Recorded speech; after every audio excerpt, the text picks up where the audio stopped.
Olá, fera, em especial o fera do Colégio São Luís. Eu sou o professor Gilberto e a gente vai dar algumas dicas a respeito da prova de Química dentro de Ciências da Natureza do Enem e também a prova de Química do SSA.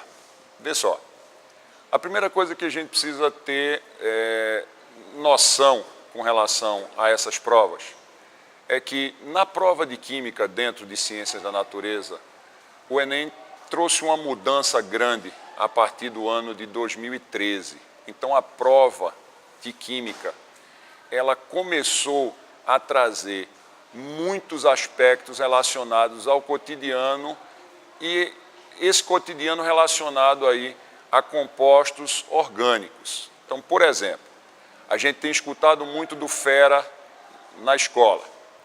Professor, Química Orgânica é a maior parte da prova do Enem.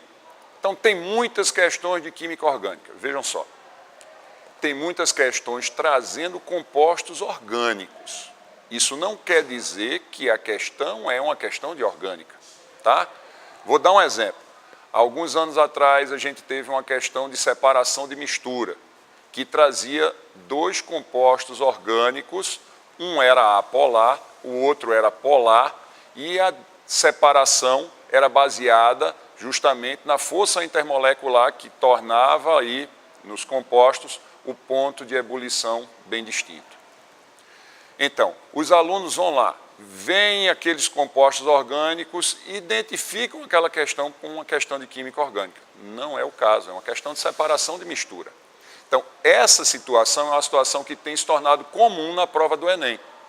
Você tem trazido as questões de química geral, as questões de físico-química, você tem compostos orgânicos nessas questões. Então, as pessoas normalmente tendem a identificar, as pessoas, quando eu falo fera, né, tendem a identificar aquela questão como uma questão de química orgânica.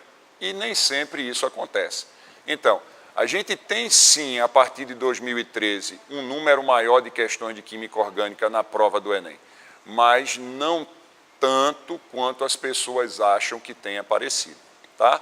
Isso tem ocorrido aí entre 40% a 45% da prova com questões de química orgânica, tá?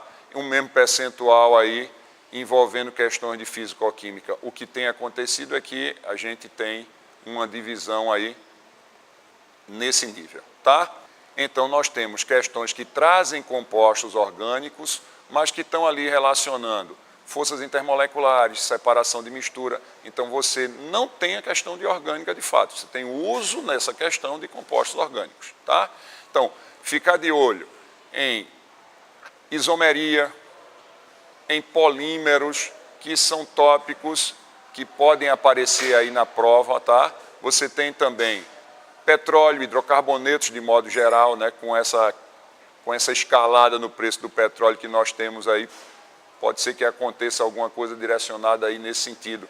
Então, esses são enfoques que você precisa estar aí ligado com relação à chegada da prova do Enem. Então, nós temos aí um mês, dá bem para você fazer uma revisão bacana aí, trazendo esses tópicos. E, obviamente, não pode esquecer das questões de físico-química, né? Então, alguns tópicos de físico-química foram muito abordados ano passado, a parte de eletroquímica, radioatividade.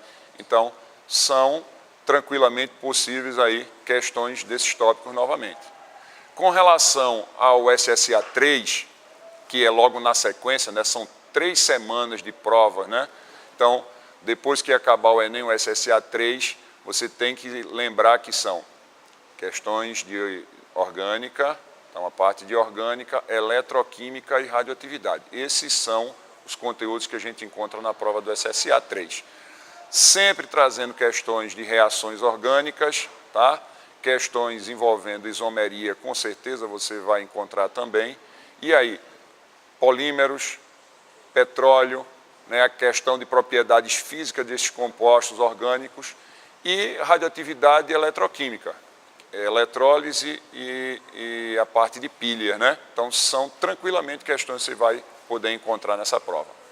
Vamos lá, força agora nessa reta de chegada, tem que dar gás aí para chegar na prova né, bem preparado, aí com gás para poder você conseguir fazer uma prova bacana, tá? Um abraço grande e sucesso!